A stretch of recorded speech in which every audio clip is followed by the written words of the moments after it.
C'est ce qui distingue Auschwitz de tout massacre antérieur dans l'histoire humaine.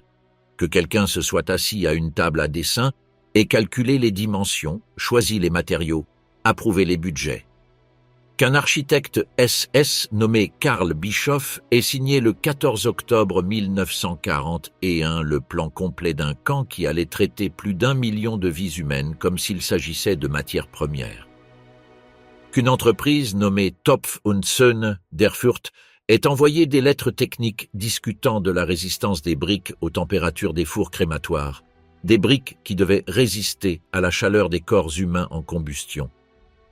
Entre 1940 et 1945, au moins 1,3 million de personnes ont été envoyées à Auschwitz. 1,1 million ont été assassinés. Un juif sur 6 tué pendant l'Holocauste y est mort. À 50 km au sud-ouest de Cracovie, le long de la rivière Sola, une plaine où la brume matinale ne se levait que bien plus tard dans la matinée et où les hivers, de novembre à mars, transformèrent le sol en un bloc de glace qui n'épargnait même pas les plus robustes. Là, au printemps 1940, se trouvaient 22 casernes de briques abandonnées. 8 avaient 2 étages, les autres un seul. Elles avaient été construites par l'armée austro-hongroise pendant la Première Guerre mondiale pour loger les troupes. Elles avaient été utilisées ensuite par l'armée polonaise. C'étaient des bâtiments ordinaires, sans aucune qualité rédemptrice, ni aucun trait sinistre, fonctionnel, gris, entouré par la ville d'Oswiecim, dont le nom allemand était Auschwitz. La ville comptait environ 12 000 habitants avant la guerre. Elle avait un marché, des églises, une communauté juive qui était enracinée dans ses rues depuis des siècles. C'était le genre d'endroit qui n'apparaissait sur aucune carte d'importance stratégique jusqu'à ce que quelqu'un décide qu'il doive y apparaître. La proposition de convertir ces casernes abandonnées en un camp de concentration est venue de l'SS Hauptsturmführer Arpad Wigand, inspecteur de la Sicherheitspolizei, la police de sécurité, et adjoint de l'SS Obergruppenführer Erich von dem Bach-Zelewski, chef supérieur de la SS et de la police pour la Silésie. Le raisonnement était administratif et urgent. Les prisons de la région étaient saturées de prisonniers politiques polonais depuis des mois. Depuis l'invasion de septembre 1939, l'occupation allemande avait déclenché des arrestations massives d'intellectuels, de prêtres, d'enseignants, d'officiers de l'armée, de dirigeants communautaires. Le Reich avait besoin d'espace pour les contenir. Wigand a vu les casernes et a vu une solution. Richard Glücks, chef de l'inspection des camps de concentration de la SS, a envoyé l'SS Obersturmbannführer Walter Eisfeld, ancien commandant du camp de Sachsenhausen à Oranienburg, pour évaluer le site. Eisfeld a inspecté, mesuré, étudié la disposition des bâtiments, examiné le périmètre. Il a rendu un rapport. Le site était viable. Le 27 avril 1940, le Reichsführer SS Heinrich Himmler a officiellement approuvé la création du camp. Mais l'approbation avait besoin d'un exécuteur. Rudolf Höss avait 38 ans lorsque Himmler l'a nommé premier commandant d'Auschwitz. Né à Baden-Baden le 25 novembre 1901, fils d'un marchand catholique dévot qui avait rêvé de l'envoyer au séminaire, sa vie avait pris un tournant radicalement différent. Sous la République de Weimar, il a participé à l'un des dits Fememord, des meurtres extrajudiciaires perpétrés par des organisations paramilitaires d'extrême droite, pour lequel il a été condamné à 10 ans de prison. Il a été libéré en 1928, en vertu d'une amnistie. En 1934, il est entré dans la SS sur recommandation directe de Himmler. Il a servi sous Theodor Eicke à Dachau, l'homme qui avait inventé et codifié le système des camps de concentration nazis, puis à Sachsenhausen. Il a appris les méthodes, la bureaucratie de la mort organisée. Lorsqu'on lui a confié Auschwitz, Höss était exactement ce dont le système avait besoin, un administrateur compétent, méthodique, sans scrupules visibles, sans tendance à la réflexion morale. Höss s'est installé à Auschwitz avec sa femme Hedwig et ses 5 enfants. La maison était en stuc, à 2 étages, située à côté du bâtiment du quartier général. Depuis les fenêtres supérieures, la distance jusqu'au premier bloc de prisonniers était de moins de 100 mètres. Il a vécu dans cette maison pendant des années. Ses enfants jouaient dans le jardin, tandis que, de l'autre côté du mur, les prisonniers mouraient. Les 30 premiers prisonniers sont arrivés le 20 mai 1940, transférés de Sachsenhausen. des criminels de droit commun allemands. Le premier d'entre eux, le prisonnier numéro 1, était Bruno Brodniewicz, désigné Lagereltest, le doyen du camp. Ils étaient appelés les Grünen, les Verts, en raison du triangle vert cousu sur leurs uniformes. Ils étaient la pègre allemande transplantée dans une plaine polonaise avec de nouveaux pouvoirs sur des vies humaines, et ils les ont utilisés dès le premier jour avec une brutalité qui a structuré le ton du camp pendant ses premiers mois d'existence. Le 14 juin 1940, le premier convoi de masse d'importance est arrivé. 728 prisonniers politiques polonais en provenance de Tarnów, des professeurs d'université, des avocats, des médecins, des prêtres catholiques et un nombre plus restreint de juifs. Ils ont reçu les numéros de série 31 à 758. Le musée d'État d'Auschwitz-Birkenau reconnaît ce 14 juin comme la date fondatrice du camp dans ses documents officiels. Les personnes à bord de ce train venaient d'une ville qui avait subi les conséquences de l'Intelligenzaktion, l'action Intelligentsia, le programme systématique de la Gestapo pour arrêter et éliminer les élites intellectuelles et communautaires polonaises. Le 18 mai précédent, la Gestapo avait ratissé Tarnów en une seule opération. À la fin de l'année 1940, la SS avait confisqué toutes les terres environnantes pour créer une zone d'intérêt, Interessengebiet, de 40 km², patrouillée en permanence par la SS, la Gestapo et la police locale. Tout civil qui y pénétrait sans autorisation expresse pouvait être arrêté. Les villages restaient à l'intérieur de cette zone d'exclusion comme des témoins captifs, comme des figures de fond dans un décor qu'ils n'avaient pas choisi. Heuss a écrit à Glux le 12 juillet 1940 que la population locale était fanatiquement polonaise, prête à entreprendre tout type d'opération contre les hommes de la SS détestés. C'était une évaluation honnête du contexte dans lequel le camp existait, non pas dans l'isolement de quelques terrains vagues vides, mais au milieu d'une région habitée, avec des témoins civils à quelques kilomètres de là, avec l'odeur des crématoires atteignant les villages voisins lorsque le vent soufflait depuis le camp. En mars 1941, le numéro de prisonniers enregistré à Auschwitz en avait atteint 10 900, la majorité polonaise. Les prisonniers eux-mêmes ont construit le camp qui les emprisonnait. Avec des journées de travail de 11 heures, ils ont ajouté des deuxièmes étages aux bâtiments existants, installé des clôtures électrifiées, posé des barbelés. Les blocs de briques qui peuvent être visités aujourd'hui portent cette histoire dans leurs murs. Il y a une ligne presque visible là où la brique de 1940 rencontre la brique de 1943, construite par des mains qui, dans de nombreux cas, n'ont pas survécu pour voir le résultat final. Le système de classification des prisonniers était conçu avec l'efficacité caractéristique de la bureaucratie nazie. Chacun avait les cheveux rasés à son arrivée, était désinfecté, se voyait attribuer un numéro de série et recevait l'uniforme rayé. Au-dessus du numéro, un triangle en tissu était cousu. Rouge pour les prisonniers politiques, principalement polonais.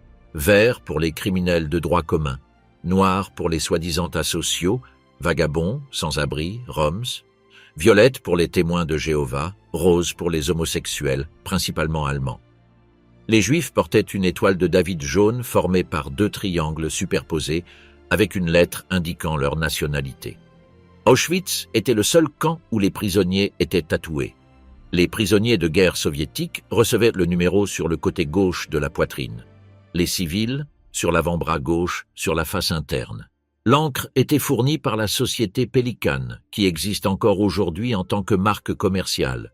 Le système de tatouage a commencé à partir de 1941 en réponse au taux de mortalité élevé. Lorsque les corps avaient été trop détériorés pour être identifiés par l'uniforme, le numéro sur la peau restait lisible. Au sein du camp, il existait une hiérarchie raciale explicite.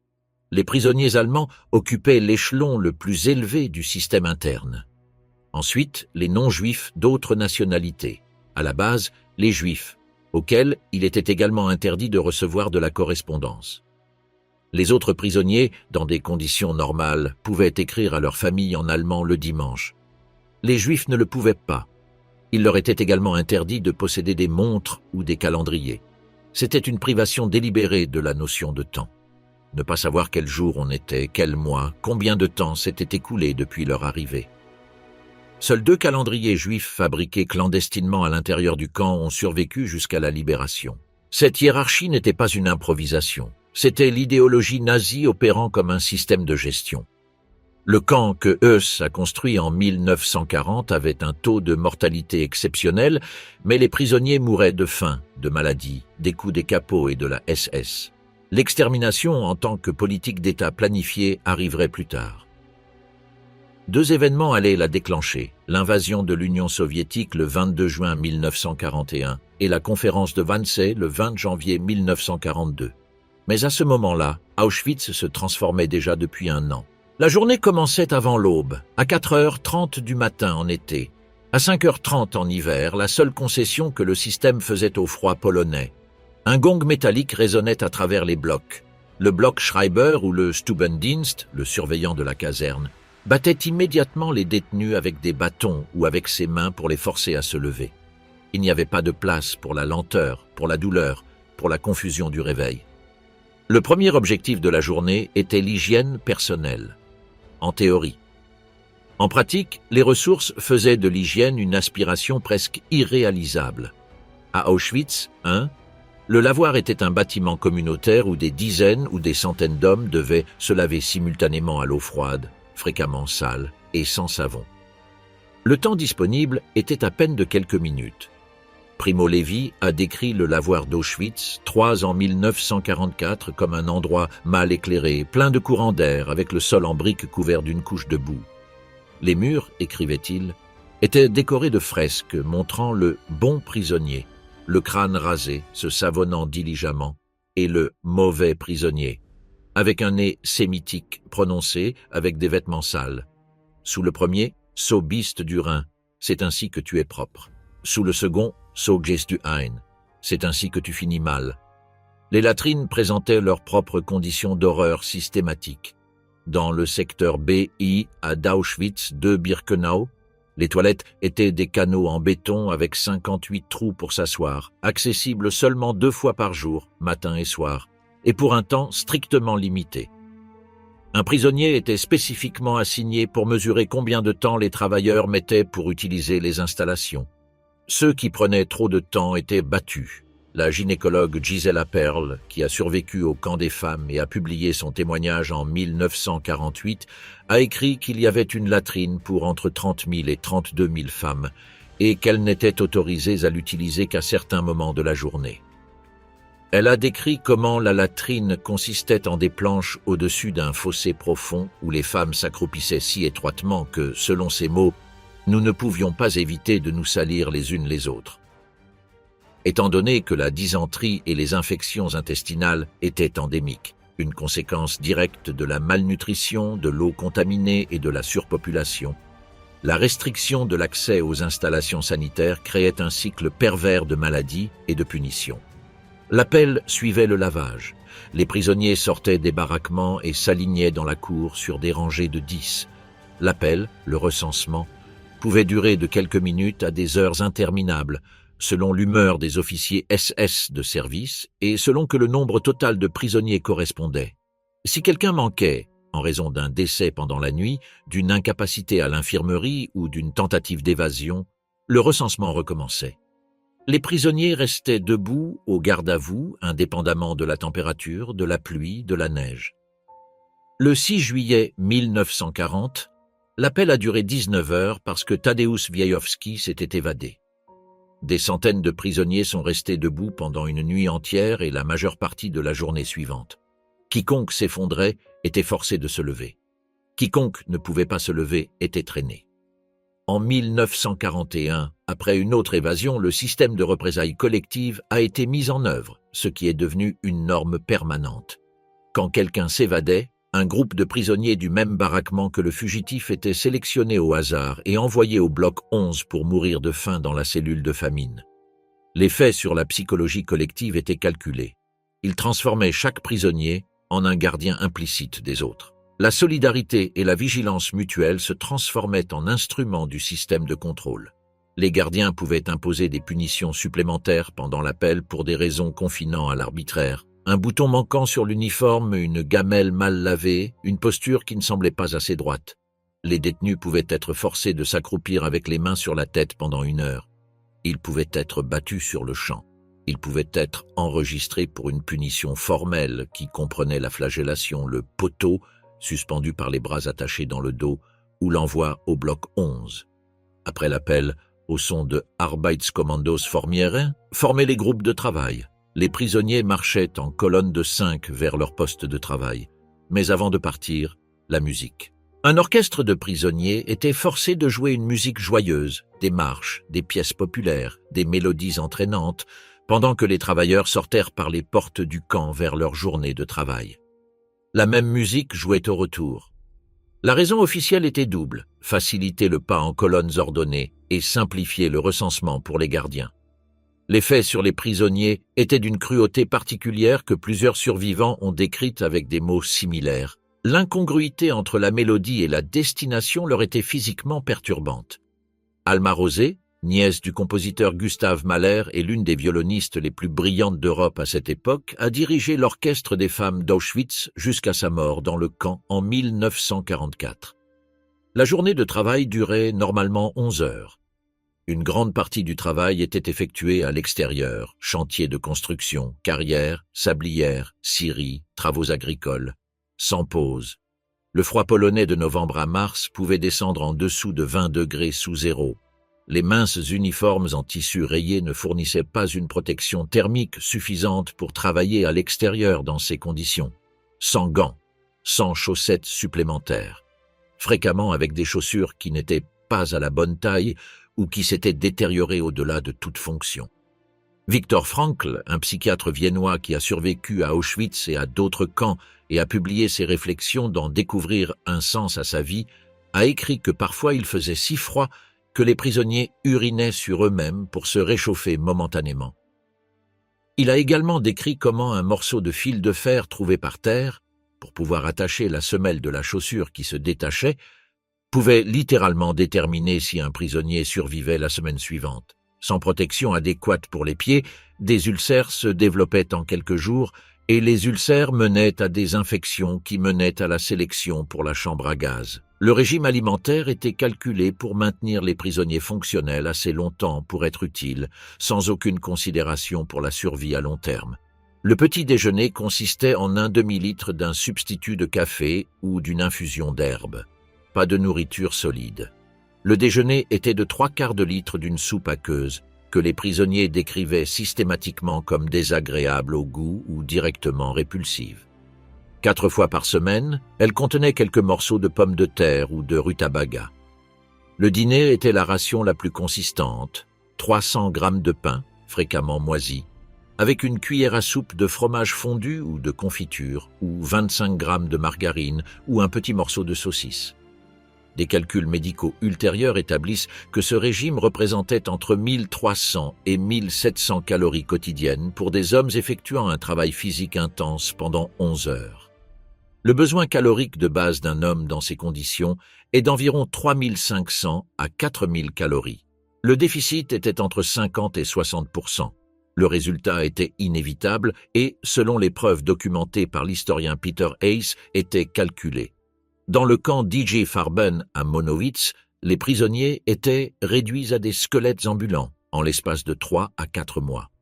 Les photographies prises par l'Armée rouge lors de la libération du camp en janvier 1945, des prisonniers aux pommettes creuses et aux yeux immenses dans des visages sans graisse, ne sont pas le résultat fortuit des ravages de la guerre. Elles sont le produit d'un programme d'alimentation délibérément conçu pour consumer les êtres humains jusqu'à leur expression fonctionnelle minimale. La journée se terminait vers 7 heures du soir. Un second appel était effectué dans la cour. Si un prisonnier était mort pendant la journée, le cadavre devait être ramené au camp et présenté lors du recensement. Les chiffres devaient correspondre. Les compagnons de travail du défunt transportèrent le corps. Pendant l'appel du soir, des pendaisons publiques ou des flagellations pouvaient avoir lieu. Le rituel avait une fonction exemplaire explicite. Le reste du camp était forcé d'observer. Le couvre-feu à 9 heures du soir. Les couchettes d'Auschwitz étaient des structures en bois sur 3 niveaux qui abritèrent jusqu'à 1000 personnes dans les pires moments de surpopulation. À l'origine conçues pour une personne par compartiment, au fil du temps, elles sont passées à abriter 2, 3 et même 4 personnes dans le même espace. Le médecin hongrois Miklós Nyírsly, qui a survécu à Auschwitz en travaillant sous les ordres de Joseph Mengele et a publié son témoignage, a décrit de 800 à 1000 personnes étaient entassées dans les compartiments superposés de chaque baraquement. Incapables de s'étirer complètement, ils dormaient à la fois en longueur et en travers, avec les pieds d'un homme sur la tête, le cou ou la poitrine d'un autre. Et à Thit, dans les baraquements en briques, les prisonniers gisaient sur de la paille. Danseuses en bois, sur des matelas rembourrés de sciure ou de paille pressée. Les couvertures existaient en nombre insuffisant. En hiver, la température intérieure des baraquements pouvait chuter de plusieurs degrés sous zéro. Les prisonniers dormaient avec leurs vêtements, les seuls qu'ils avaient, et avec leurs chaussures sous leur corps pour éviter qu'elles ne soient volées pendant la nuit. Le dimanche, il y avait une seule concession. Il n'y avait pas de travail obligatoire. Les prisonniers devaient nettoyer les baraquements, subir l'unique bain hebdomadaire, une douche rapide à l'eau froide, fréquemment sans savon, et ils pouvaient écrire en allemand à leur famille. Les lettres étaient censurées par la SS avant d'être envoyées. Ceux qui ne parlèrent pas allemand échangeaient une partie de leur ration de pain pour que quelqu'un d'autre les aide à écrire les lignes autorisées. C'était la vie de ceux qui avaient passé la sélection. Ceux qui ne la passaient pas avaient un autre destin. Le Zyklon B est arrivé à Auschwitz pour tuer les poux. C'était un pesticide à usage industriel développé à partir de recherches sur l'acide cyanhydrique, cyanure d'hydrogène, mené, entre autres, par le chimiste allemand Fritz Haber, qui paradoxalement était juif et avait remporté le prix Nobel de chimie en 1918. Le Zyklon B était fabriqué sous forme de petits cristaux ou de granulés imprégnés du composé actif, conçu pour être versé dans des espaces clos où son évaporation éliminait les insectes. L'entreprise qui le produisait et le distribuait était la Degesch, une filiale de la puissante IG Farben. À Auschwitz, le Zyklon B était d'usage courant depuis les premiers mois d'existence du camp. Il était stocké au 2e étage du bloc 3 d'Auschwitz I dans des chambres de désinfection où les uniformes, les couvertures et d'autres objets des prisonniers étaient traités pour éliminer les poux qui proliféraient inévitablement dans les conditions de surpopulation. Les taches bleuâtres que le composé laissait sur les murs de briques étaient visibles des décennies après la guerre. Le passage des cristaux pour tuer les poux aux cristaux pour tuer les gens s'est produit au cours de l'été 1941, initié par un officier qui l'a décrit plus tard comme une expérience d'efficacité. L'historien Nikolaus Waxman, dans son ouvrage KL, une histoire des camps de concentration nazis, 2015, souligne que le premier test mortel avec le Zyklon B a eu lieu vers la fin du mois d'août 1941, lorsque le SS Hauptsturmführer Karl Fritsch, adjoint du Lagerführer du camp, a supervisé l'exécution d'un petit groupe de prisonniers soviétiques avec le composé. Fritsch, selon des témoignages documentés, s'est plus tard attribué le mérite d'avoir inventé les chambres à gaz d'Auschwitz. Le commandant Rudolf Höss a rapidement approuvé la réalisation d'un test plus large. Pour ce second test, la SS a vidé le bloc 11, le soi-disant bloc de la mort, le centre des tortures et des exécutions du camp. Les portes ont été scellées et les fenêtres ont été condamnées avec du ciment. Un jour du début de septembre 1941, le consensus historique situe la date autour du 5 septembre, bien que Waxman spécifie que c'était probablement le 5 septembre. Un train en provenance du camp de prisonniers de guerre de Neuhammer, en Basse-Silésie, est arrivé à Auschwitz. Des centaines de détenus sont descendus des wagons. Tous étaient des prisonniers de guerre soviétiques identifiés par la Gestapo comme des commissaires. Lorsqu'ils ont défilé à travers le complexe, la nuit était déjà tombée. Le silence était interrompu par les aboiements des chiens de garde et les cris des gardiens. Certains détenus qui dormaient dans les baraquements adjacents ont regardé à travers les fenêtres et ont enfreint les règles en le faisant. Ils ont vu de longues colonnes d'hommes éclairées par des lampes de poche disparaître vers le bloc 11. Avec ces hommes, environ 250 prisonniers invalides sélectionnés à l'hôpital du camp sont également descendus au sous-sol. La SS a jeté les cristaux de Zyklon B à l'intérieur et a fermé les portes. Au contact de l'air chaud et des corps des captifs, l'acide prussique a commencé à émaner. Waxman recueille le témoignage du prisonnier polonais Adam Zakarski, témoin de l'ouverture ultérieure du sous-sol. La scène était véritablement à couper le souffle, parce qu'on pouvait voir que ces gens s'étaient griffés et mordus les uns les autres dans un accès de folie avant de mourir. Beaucoup avaient leurs uniformes déchirés. Bien que je me sois déjà habitué à voir des scènes macabres dans le camp, à la vue de tous ces hommes assassinés, j'ai eu le vertige et j'ai commencé à vomir de manière incontrôlable. Heuss, qui avait supervisé l'opération depuis l'extérieur avec d'autres hommes SS, a retiré son masque à gaz et s'est félicité. Des centaines de prisonniers avaient été exécutés sans qu'aucun agent SS n'ait eu à tirer un seul coup de feu. Mais Heuss voyait des possibilités d'amélioration. Le bloc 11 était trop loin du crématoire. Les cadavres devaient être traînés à travers tout le camp. De plus, le bâtiment manquait de sa propre ventilation et devait être aéré pendant longtemps avant que la SS puisse forcer d'autres prisonniers à descendre pour retirer les corps. La solution a été de transférer les opérations de gazage à la morgue du crématoire 1. Elle était située en dehors du complexe du camp principal, ce qui signifiait moins de témoins indésirables. Elle avait une capacité de centaines de victimes et disposait d'une ventilation efficace. Les portes ont été protégées, des trous ont été percés dans le plafond pour pouvoir introduire le zyklon B depuis le toit. Les cadavres seraient incinérés dans les fours crématoires adjacents. La SS d'Auschwitz avait construit le premier prototype d'une usine de la mort dans un camp de concentration.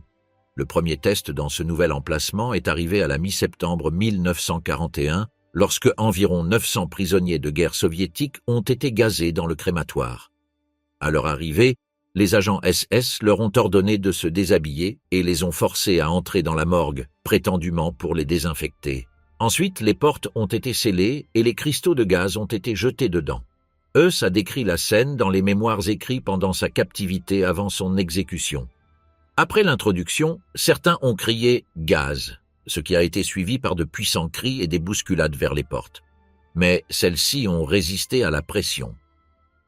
Incinérer tous les corps, a-t-il ajouté, a pris plusieurs jours. Heuss a écrit aussi que la méthode du gaz le perturbait moins que les exécutions de masse par fusillade, qui avaient été la pratique des Einsatzgruppen sur le front de l'Est. Il avait vu des soldats devenir malades et s'effondrer moralement en étant forcés de tirer sur des civils à bout portant. Le gaz, a-t-il soutenu dans ses écrits, permettait de distancier les bourreaux de l'acte. Cela lui procurait, selon ses propres mots, une plus grande tranquillité d'esprit. Cette rationalisation a trouvé son expression la plus systématique le 20 janvier 1942. Dans une villa sur les rives du lac de Wannsee, à la périphérie de Berlin, 15 hauts fonctionnaires du gouvernement nazi et de la SS se sont réunis pendant environ 90 minutes sous la présidence du SS-Obergruppenführer Reinhard Heydrich pour coordonner ce qu'ils qualifiaient par euphémisme de « solution finale à la question juive ». Le protocole de la réunion, rédigé par Adolf Eichmann et conservé dans les archives, décrit en langage bureaucratique le plan pour l'extermination systématique des 11 millions de juifs européens identifiés dans les calculs des participants. Waxman souligne un détail qui est généralement négligé. À la réunion de Wannsee, il n'y avait aucun représentant du système des camps de concentration. Les camps de concentration n'étaient pas à l'ordre du jour initial. À peine quelques jours après la conférence, cependant, les dirigeants de la SS ont changé de perspective. Le déclencheur a été l'acceptation finale que les plans pour employer les prisonniers de guerre soviétiques comme main-d'œuvre esclave avaient échoué. Trop d'entre eux étaient morts dans les premières semaines. Des remplaçants étaient nécessaires. Le 26 janvier 1942, à peine 6 jours après Wannsee, Himmler a envoyé un téléx à l'inspecteur des camps, Richard Glucks. Ils doivent se préparer à héberger 100 000 juifs et jusqu'à 50 000 femmes juives dans le camp de concentration au cours des 4 prochaines semaines. Auschwitz était déjà opérationnel lorsque Wannsee a eu lieu, mais Wannsee l'a accéléré et l'a institutionnalisé. Le crématoire d'Auschwitz en avait 3 fours avec la capacité de brûler 340 corps en 24 heures. Lorsque sa morgue adjacente a été transformée en chambre à gaz, l'ensemble du complexe a acquis une nouvelle fonction. Les murs intérieurs ont été peints en blanc. De pommeaux de douche factices ont été installés au plafond pour renforcer l'illusion que l'espace était une salle de douche. Des portes en fer étanches ont été construites. Des ouvertures ont été percées dans le plafond par lesquelles le zyklon B serait introduit depuis l'extérieur. La capacité de cette première chambre était d'entre 700 et 800 personnes simultanément. En décembre 1942, les derniers prisonniers gazés dans le crématoire d'Auschwitz en étaient environ 400 membres du Sonderkommando lui-même, les prisonniers forcés de faire fonctionner les installations d'extermination qui avaient travaillé à Auschwitz II. Ils avaient été forcés de déterrer et de brûler les restes des fosses communes de ce camp, calculé à plus de 100 000 cadavres. Une fois cette tâche accomplie, ils ont été ramenés à Auschwitz I et gazés. Le système éliminait systématiquement ses propres témoins. La décision de construire Auschwitz II ne fut pas prise soudainement. Elle était le produit d'une accumulation de pressions qui convergèrent à l'automne 1941. Heinrich Himmler avait visité Auschwitz en mars de cette année-là, en compagnie de Richard Glucks et convoqué par ses propres ambitions expansionnistes. Et ce qu'il vit lui confirma que le camp existant était insuffisant pour les objectifs que le régime avait en tête. Les estimations de la guerre contre l'Union soviétique, initiée le 22 juin 1941, parlaient de dizaines de milliers de prisonniers de guerre soviétiques qu'il faudrait contenir. Les plans pour la solution finale, encore en processus de formation, exigeraient des installations d'une échelle complètement différente. La construction d'Auschwitz de Birkenau commença en octobre 1941 à Brzezinka, Birkenau en allemand, un village agricole à 3 km du camp principal. 7 villages furent éliminés pour faire de la place au nouveau complexe, leurs habitants polonais expulsés, leurs maisons démolies ou appropriées. Birkenau signifie en allemand « forêt de bouleaux ». Le camp était officiellement désigné sur les plans comme Kriegsgefangenenlager, camp de prisonniers de guerre. C'était une fausse désignation bureaucratique. Une couverture administrative pour un objectif que les planificateurs eux-mêmes savaient déjà qu'il irait beaucoup plus loin. Le SS Sturmbannführer Karl Bischoff, architecte SS et chef de la direction des constructions, la Bauleitung d'Auschwitz, supervisa la conception et la construction. Son bureau, établi le 1er octobre 1941, employait à la fois des officiers SS ayant une formation technique et des prisonniers ayant des connaissances en architecture ou en ingénierie. Ces archives, que les nazis oublièrent de détruire lorsqu'ils brûlèrent les archives principales du camp, les plans étaient conservés dans un bâtiment différent, survécurent à la guerre et constituèrent l'une des collections documentaires les plus extraordinaires sur la planification nazie de l'extermination. Parmi ces documents ayant survécu, le plan daté du 14 octobre 1941 du camp complet de Birkenau, le plan du 8 octobre 1941 pour un baraquement d'une capacité de 550 prisonniers signé par Bischoff lui-même, les plans des crématoires 2 et 3 de novembre 1941, un croquis en 2 dimensions de l'entrée du camp qui deviendrait l'image la plus reconnue de l'Holocauste. En 2009, le journal allemand Bild acquit 29 de ces documents, les présenta au Premier ministre israélien de l'époque Benjamin Netanyahou lors d'une cérémonie à Berlin et les déposa dans les archives de Yad Vashem. Le budget initial approuvé était de 8,9 millions de Reichsmark. Il se révéla bientôt insuffisant. Le plan original de Bischoff prévoyait des baraquements d'une capacité de 550 prisonniers chacun. Mais la demande d'espace grandit avec une telle rapidité que Bischoff révisa le chiffre à 744 per baraquement. Avec cette densité, le camp pouvait héberger 125 000 personnes au lieu des 97 000 initialement prévus. La révision fut approuvée sans objection significative. Les baraquements de Birkenau avaient une origine particulière. Beaucoup étaient des structures en bois d'apparence uniforme, conçues à l'origine dans une ironie que les architectes SS eux-mêmes ne remarquèrent probablement pas, comme des écuries pour les chevaux de l'armée allemande. Chacun mesurait 35,4 mètres sur 11, divisé en 62 compartiments de 4 mètres carrés. Chaque compartiment était subdivisé en perchoirs, le terme que les prisonniers utilisaient pour les plateformes en bois étagées où ils dormaient, initialement conçues pour 3 personnes, élargies à 4 quand la pression de l'espace l'exigea. Waxman cite dans son histoire les calculs mêmes des planificateurs SS. La surface assignée à chaque détenu était, selon leurs mots, de la même taille qu'un cercueil. Un prisonnier polonais nommé Alfred Czesław Przybilski, qui travailla à la construction de Birkenau, déclara dans les témoignages recueillis par le musée que le choix du site, sur un terrain marécageux, alors qu'il y avait un terrain sec disponible à une courte distance, n'avait pas été accidentel.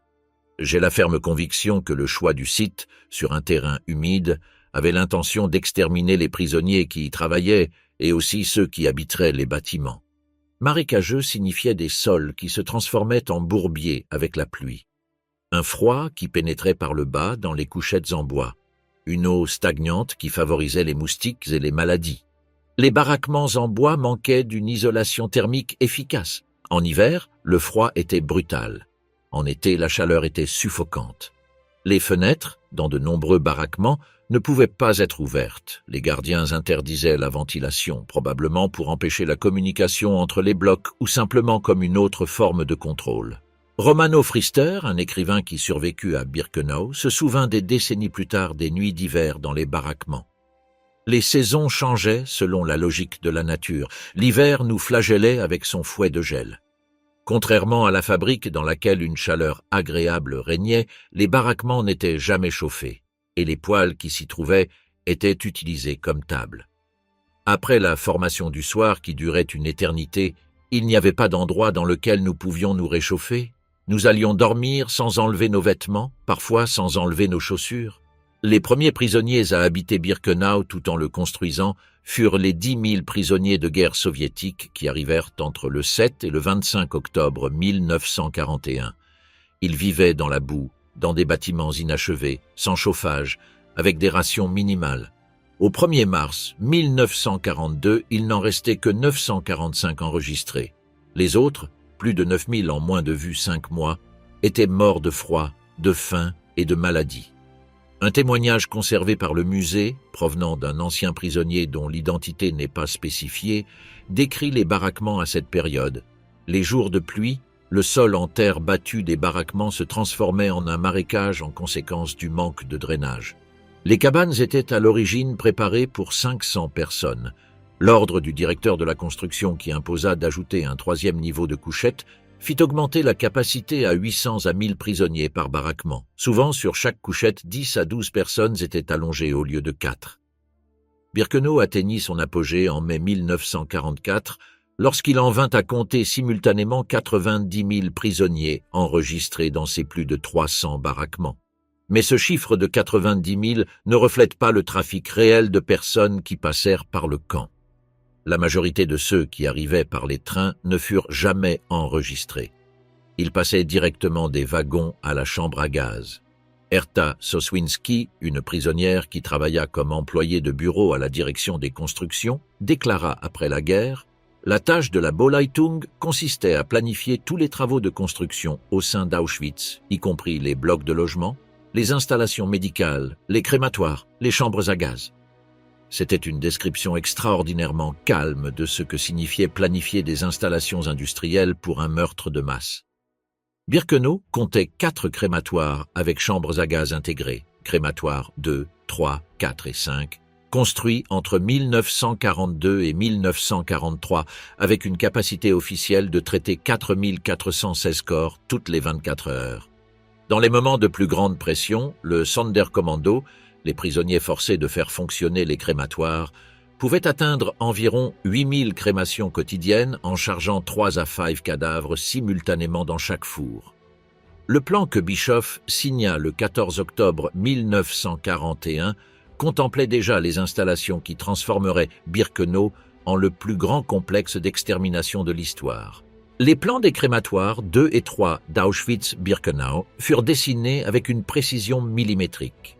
Chacun consistait en 3 éléments intégrés dans un seul complexe. Une salle de déshabillage, Auskleideraum, avec des crochets à vêtements numérotés sur les murs, une chambre à gaz souterraine de 30 mètres sur 7 mètres de surface, et une salle des fours avec une capacité opérationnelle de 1440 corps en 24 jours.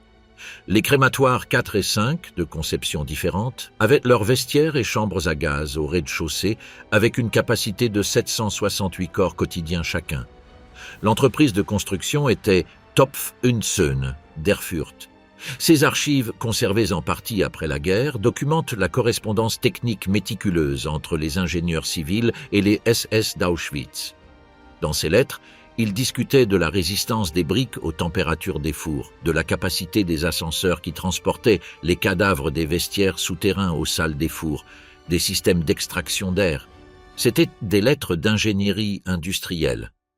Leur contenu était la conception d'installations pour brûler des êtres humains. En juin 1943, les 4 crématoires étaient en plein fonctionnement.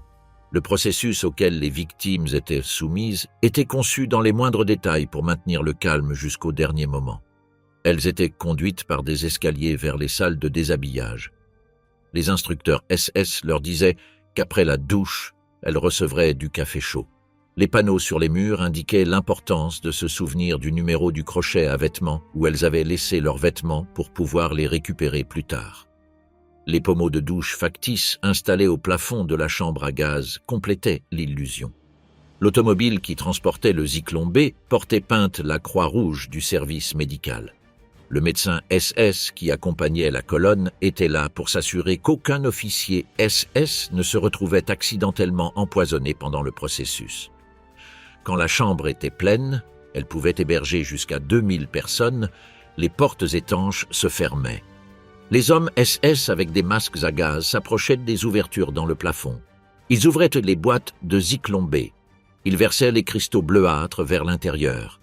Leib Langfuss, un membre du Sonderkommando, enterra son journal écrit en yiddish près du crématoire 3. Il fut trouvé en 1952. Dedans, il écrivit sur ce qu'il entendait de l'autre côté des portes fermées, des voix qui s'affaiblissaient graduellement, des cris qui se transformaient en sanglots et finalement en silence. Le processus de la mort prenait entre 10 et 20 minutes. Rudolf Höss déclara devant les procureurs de Nuremberg que cela prenait jusqu'à 20 minutes. Les corps, selon le témoignage même du Sonderkommando survivant, s'entassaient en strates quand la chambre était pleine. En bas, les plus faibles, enfants, personnes âgées, femmes. Au milieu, les moins forts, au sommet, les plus jeunes et les plus robustes, qui avaient grimpé désespérément vers les derniers centimètres d'air non empoisonnés. Quand les portes s'ouvraient, les Sonderkommando commençaient leur travail. Ils retiraient les lunettes, les prothèses dentaires, les appareils orthopédiques. Ils rasaient les cheveux des femmes. À Auschwitz, contrairement à d'autres camps, les cheveux étaient coupés après la mort. Au 6 février 1943, le ministère de l'économie du Reich avait reçu 3000 kg de cheveux provenant d'Auschwitz et de Majdanek. Le processus était industriel. Ils étaient nettoyés dans une solution de chlorure d'ammonium, séchés, peignés, emballés dans des sacs en papier, envoyés à des usines textiles en Allemagne. Quand l'armée rouge libéra le camp en janvier 1945, elle trouva 7000 kg de cheveux humains dans des sacs prêts à être envoyés. L'or extrait des dents, par ordre de Himmler depuis le 23 septembre 1940, était envoyé au service de santé des SS pour être utilisé par les dentistes du corps. Au début de 1944, entre 10 et 12 km d'or étaient extraits mensuellement des dents des victimes. Les cendres étaient enterrées, jetées dans la rivière Vistule ou utilisées comme engrais dans les champs agricoles adjacents au camp. Les restes d'os qui n'avaient pas brûlé complètement étaient broyés dans des mortiers en bois. Le système éliminait même les dernières preuves. Le voyage commençait par un mensonge. On disait aux déportés qu'ils allaient être réinstallés à l'Est, qu'ils allaient travailler, que leurs familles resteraient ensemble. Beaucoup avaient reçu des instructions d'emporter avec eux leurs objets de valeur, leur vaisselle, les photos de leurs êtres chers. Les valises confisquées à Auschwitz portaient souvent les noms de leurs propriétaires peints avec soin, les dates de naissance, les villes d'origine. Elles avaient été marquées pour des retrouvailles qui n'auraient jamais lieu. Les transports arrivaient à Auschwitz de toute l'Europe occupée, de Hongrie, en train et 3 jours, selon l'origine exacte, de Grèce, de Thessalonique, où vivait l'une des communautés juives les plus anciennes de la Méditerranée, avec plus de 500 ans d'histoire continue dans cette ville. Le voyage pouvait durer 10 jours ou plus. De France, entre 2 et 3 jours. Des Pays-Bas, environ 3. Les wagons étaient pour le fret, conçus pour transporter du bétail ou des marchandises, sans siège, sans fenêtres ou avec des fenêtres minimales couvertes de fils de fer, sans toilette, un seau dans le coin du wagon pour plusieurs centaines de personnes, sans eau potable garantie, sans nourriture garantie. Dans les pires cas, la surpopulation était telle que les gens ne pouvaient pas s'asseoir. Ils restaient debout pendant des heures ou des jours, poussés contre d'autres personnes, respirant l'air vicié du wagon fermé. En été, la chaleur pouvait être mortelle. En hiver, le froid pénétrait à travers les planches en bois. Beaucoup moururent pendant le transit. Les cadavres restaient dans le wagon avec les survivants jusqu'à ce que les portes s'ouvrent. L'Alte-Juden-Rampe, la vieille rampe juive, était la plateforme de déchargement de la gare de fret d'Oschwinschim, utilisée de 1942 jusqu'en mai 1944. Elle était située entre Auschwitz I et Auschwitz de Birkenau, à 2,5 km des chambres à gaz du second camp. Les déportés devaient marcher cette distance en colonne supervisée par des gardiens armés de chiens. En mai 1944, pour gérer les transports de juifs hongrois, qui à leur moment de plus grande intensité atteignaient 12 000 personnes quotidiennement, l'embranchement ferroviaire qui pénétrait directement dans le périmètre de Birkenau jusqu'au cœur du camp fut achevé. La nouvelle rampe était située à quelques mètres des crématoires 2 et 3. Le train entrait par l'arche de la tour de guet, avançait lentement le long des voies intérieures et s'arrêtait. À partir de ce moment, la route vers la mort se mesurait en mètres. L'album d'Auschwitz, la série de photographies prises par l'équipe d'identification du camp en mai et juin 1944, pendant les déportations hongroises, constitue le registre visuel le plus complet qui existe du processus de sélection. Plus de 200 photographies documentent l'arrivée des trains, la descente des déportés, la formation des colonnes, le processus de sélection.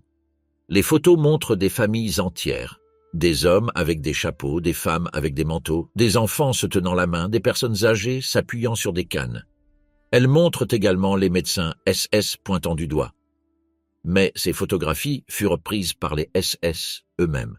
Elles représentent leur vision du processus, ordonnée, contrôlée, efficace. En sont absents le terror, le chaos, les cris des enfants séparés de leur mère. Le processus de sélection était fréquemment présidé par Joseph Mengele, qui arriva à Auschwitz le 30 mai 1943. Selon les témoignages recueillis par le musée d'Auschwitz, il arrivait fréquemment élégamment uniformisé, avec des gants blancs, une cravache à la main. Parfois, de la musique était organisée pour le moment de l'arrivée, des mélodies populaires ou classiques projetées par des haut-parleurs du camp. Le contraste entre la musique et le destin des nouveaux arrivants faisait partie du mécanisme de désorientation. Mengele annonçait sur la plateforme, selon le témoignage concordant de multiples survivants, Zwilling et Raus. Jumeaux, un pas en avant. Son intérêt spécifique pour les jumeaux identiques détermina pour eux un destin différent, non pas la chambre à gaz immédiate, mais les expériences du bloc 10. Une vie un peu plus longue, mais pas nécessairement moins terrible. Pour le reste, le critère de sélection était codifié. Les directives générales étaient claires. Tous les enfants de moins de 14 ou 15 ans étaient envoyés directement à la chambre à gaz. Un bâton placé à une certaine hauteur était utilisé. Ceux qui pouvaient passer en dessous étaient sélectionnés pour la mort. Toutes les femmes qui arrivaient avec des enfants en bas âge dans les bras étaient envoyées à la chambre à gaz. Toutes les personnes âgées. Tous ceux qui présentaient des signes visibles de maladie ou d'incapacité, des bandages, des cicatrices évidentes, un boitement, une émaciation extrême.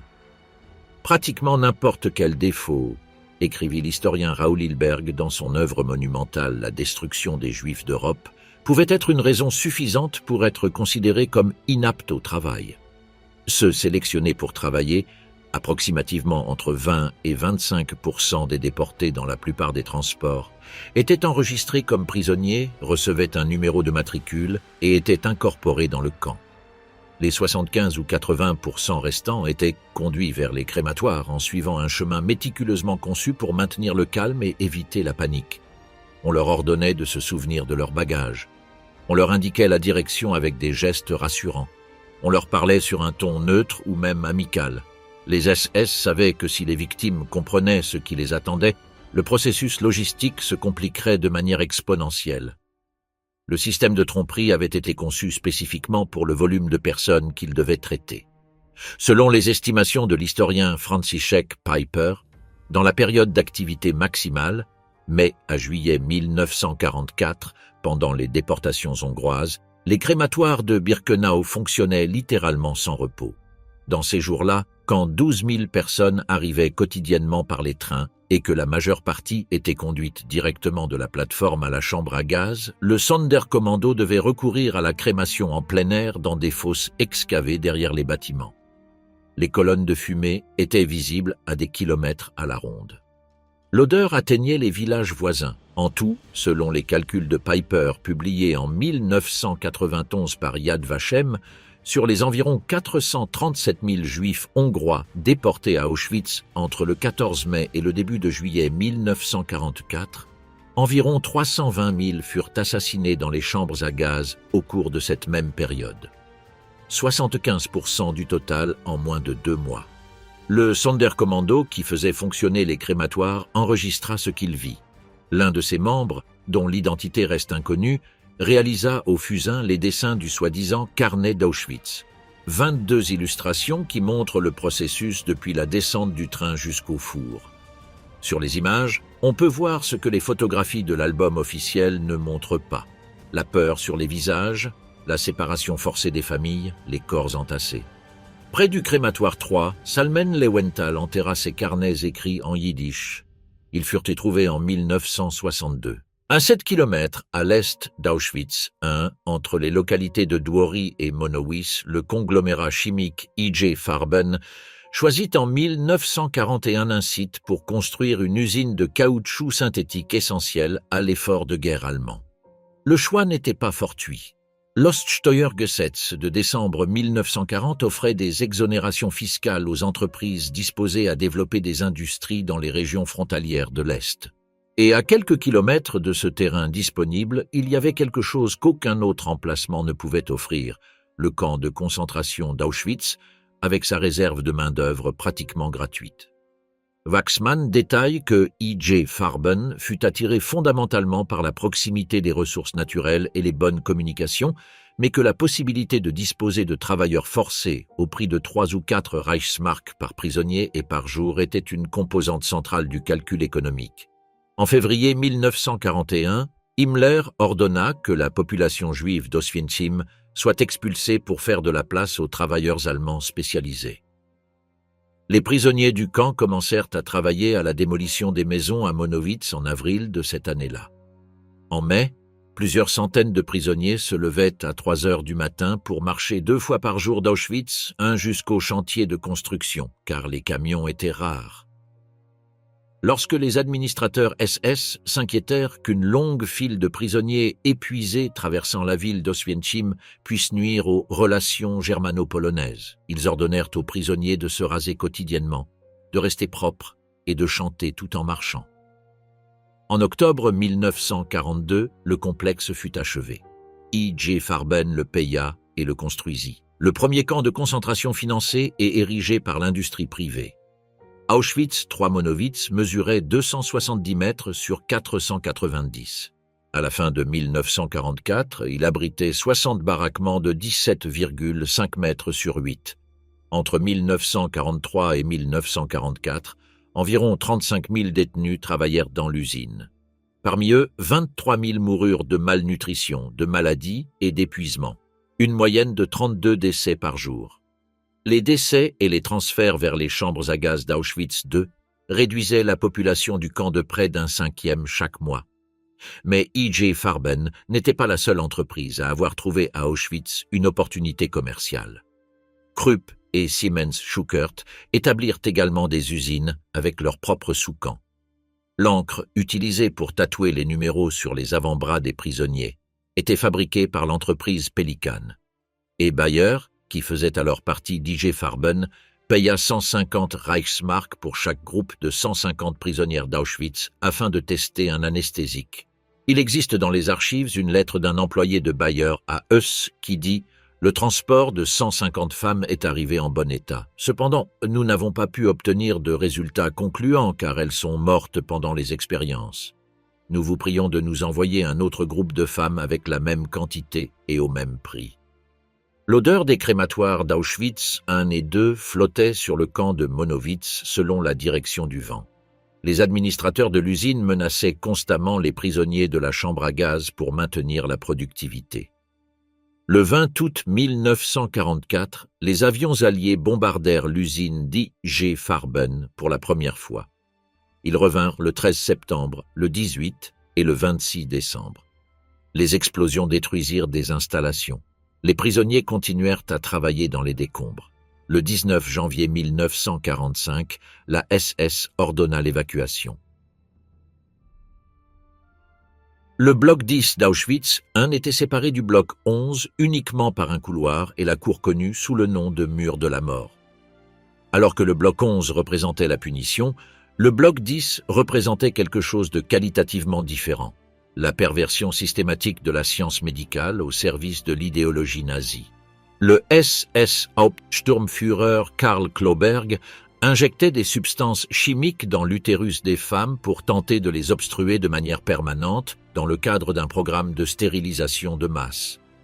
Horst Schumann irradiait avec des rayons X les organes génitaux des hommes et des femmes pour provoquer la stérilisation par les dommages des radiations. Les expériences ne suivaient pas de protocole scientifique vérifiable et leurs résultats n'eurent jamais d'application pratique reconnue dans aucun forum scientifique légitime.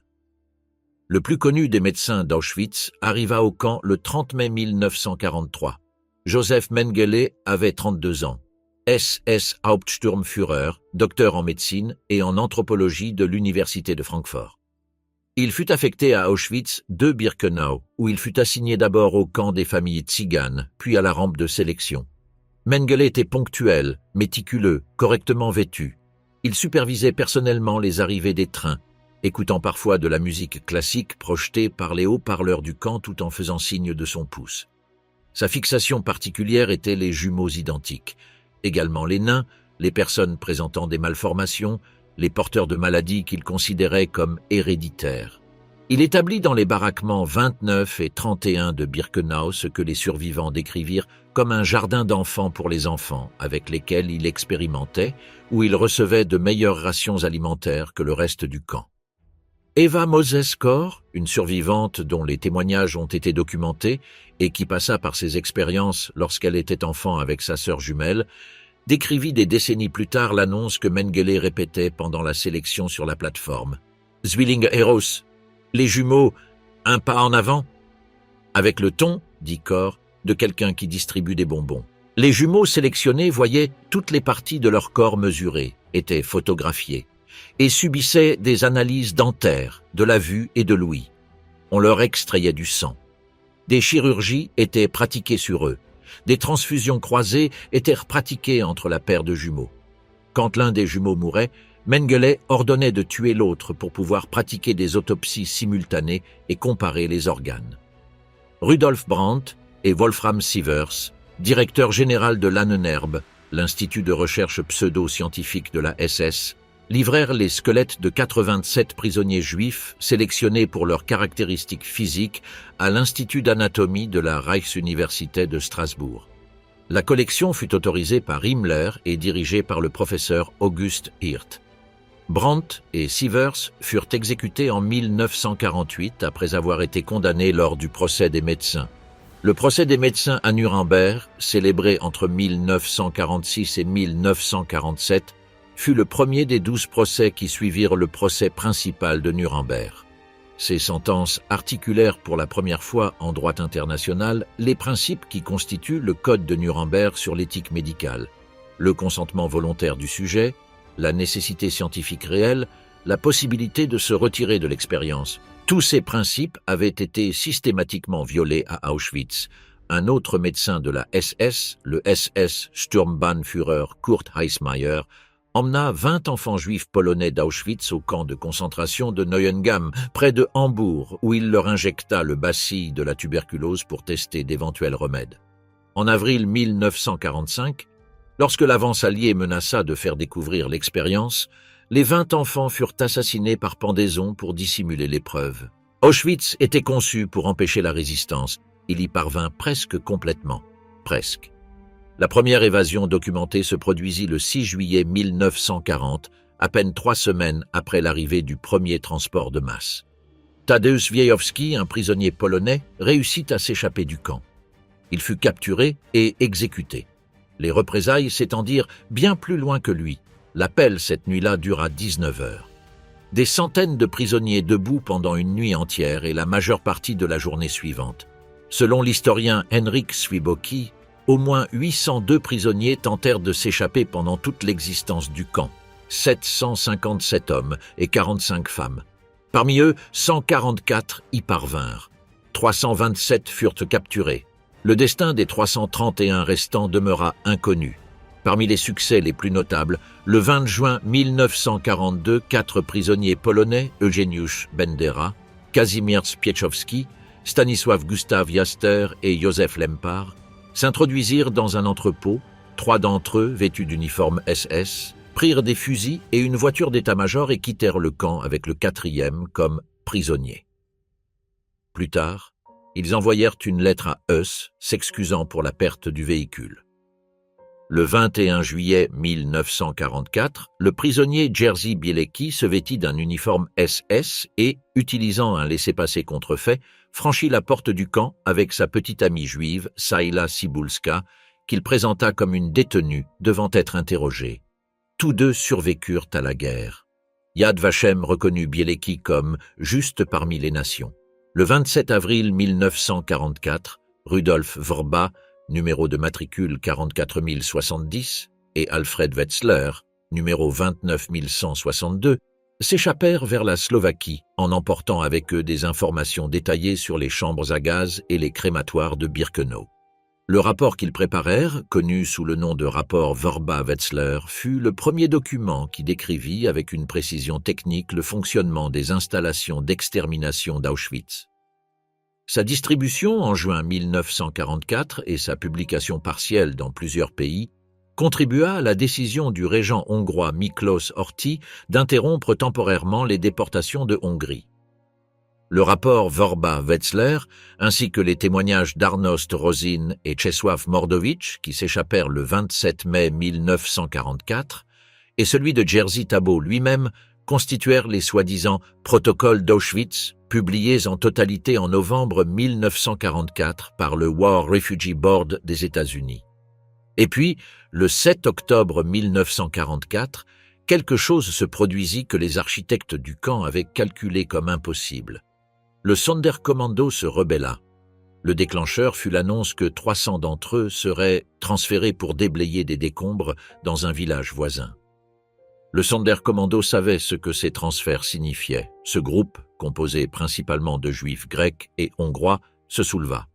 Ils attaquèrent les SS avec des pierres, des marteaux et des outils. Ils tuèrent 3 gardiens. Ils mirent le feu au crématoire 4 avec des chiffons imbibés d'huile. Ceux du crématoire 2, en entendant l'explosion, crurent que la révolte avait commencé dans tout le camp. Ils jetèrent leur capot allemand dans l'un des fours. Ils coupèrent le fil électrifié avec des pinces et s'enfuirent vers Reichskow, où ils se cachèrent dans la grange d'un sous-camp d'Auschwitz. Les SS arrivèrent, entourèrent la grange et mirent le feu au bâtiment. Lorsque la rébellion fut écrasée, 451 membres du Sonderkommando avaient été assassinés. Les 212 restants vécurent plusieurs mois de plus. L'un de ceux qui moururent pendant la rébellion était Zalmen Gradowski, qui avait enterré ses carnets écrits en yiddish près du crématoire 3. Après la guerre, un autre survivant du Sonderkommando indiqua aux enquêteurs où creuser. Les notes furent trouvées et publiées des décennies plus tard sous le titre « Écrits du cœur de l'enfer ».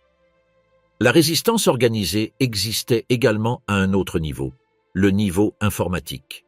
Le capitaine Witold Pilecki, de l'armée de l'intérieur polonaise, se laissa arrêter délibérément à Varsovie en septembre 1940 pour être déporté à Auschwitz sous le numéro de matricule 4859, sous l'alias Tomasz Serafiński. Depuis l'intérieur du camp, il organisa la Związek Organizacji Wojskowej, l'union des organisations militaires, et envoyait régulièrement des rapports à l'extérieur sur ce qui s'y passait. Il s'échappa le 27 avril 1943. Son second rapport, connu sous le nom de rapport de, estimait que 1,5 million de personnes, pour la plupart des Juifs, avaient été assassinées à Auschwitz. Le gouvernement polonais en exil distribua cette information parmi les Alliés.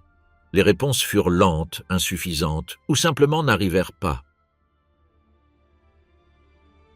Le 18 janvier 1945, Engelbert Marketsch, un criminel allemand transféré de Mauthausen, reçut le numéro de matricule 202499. Il fut le dernier. Ce même jour, alors que l'armée rouge avançait depuis l'Est, la SS ordonna l'évacuation du camp. Environ 58 000 détenus, dont environ 2/3 de juifs, furent forcés de marcher vers l'ouest à pied au milieu de l'hiver polonais, avec des températures qui pouvaient atteindre 20 degrés sous zéro. Ceux qui ne pouvaient pas continuer étaient assassinés sur le champ. Les détachements d'exécution suivaient la colonne et tuaient ceux qui traînaient en arrière. L'historien Peter Longerich a estimé qu'un quart des déportés moururent pendant ces marches vers l'Allemagne. Le 20 janvier, les crématoires 2 et 3 furent dynamités. Le 23 janvier, les entrepôts Canada, où étaient stockés les effets confisqués aux prisonniers, furent incendiés. Ils brûlèrent pendant 5 jours. Le crématoire 5 fut détruit le 26 janvier, un jour avant l'arrivée de l'armée rouge.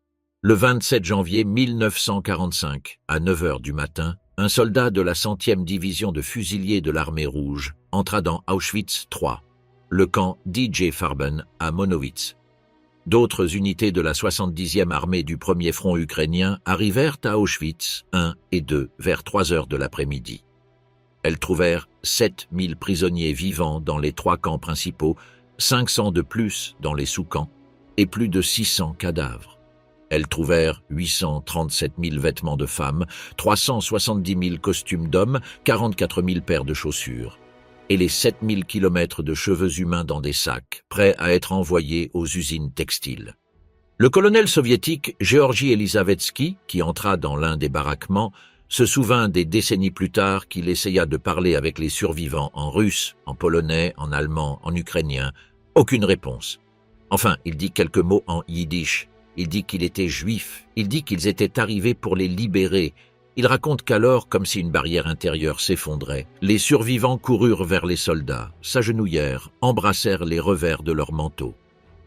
Primo Levi, qui était à l'infirmerie avec la scarlatine, décrivit les 4 premiers soldats à cheval qui s'approchèrent. Ils jetèrent des regards étrangement embarrassés sur les corps et sur les rares personnes qui étaient encore en vie. C'était cette honte que nous connaissions si bien, écrivit-il plus tard. Le sentiment de culpabilité qu'un tel crime existât, qu'il eût été irrévocablement introduit dans le monde des choses existantes. Les chiffres finaux, selon l'étude de l'historien Franciszek Piper publiée par Yad Vashem en 1991, sont les suivants. Sur les au moins 1,3 million de personnes envoyées à Auschwitz entre 1940 et 1945, au moins 1,1 million furent assassinés. La ventilation, environ 960 000 juifs, dont 865 000 gazés directement à leur arrivée, 74 000 Polonais de souche, 21 000 Roms, 15 000 prisonniers de guerre soviétiques, entre 10 000 et 15 000 citoyens d'autres nationalités européennes. Un juif sur 6 assassiné dans l'Holocauste est mort à Auschwitz. Le pays d'origine avec le plus grand nombre de victimes, la Hongrie, avec 430 000 morts, suivi par la Pologne avec 300 000, la France avec 69 000 et les Pays-Bas avec 60 000. Les procès commencèrent avant que le camp n'eût le temps de refroidir. Rudolf Höss fut arrêté par les Britanniques le 11 mars 1946, près de Flensburg, où il vivait sous l'alias de Franz Lang en travaillant comme agriculteur. Il fut transféré à Nuremberg pour témoigner lors du procès du SS Obergruppenführer Ernst Kaltenbrunner. Ses déclarations sur le processus d'extermination, prononcées avec un calme qui dérouta même les procureurs chevronnés, constituèrent des preuves fondamentales. Il fut extradé vers la Pologne le 25 mai 1946.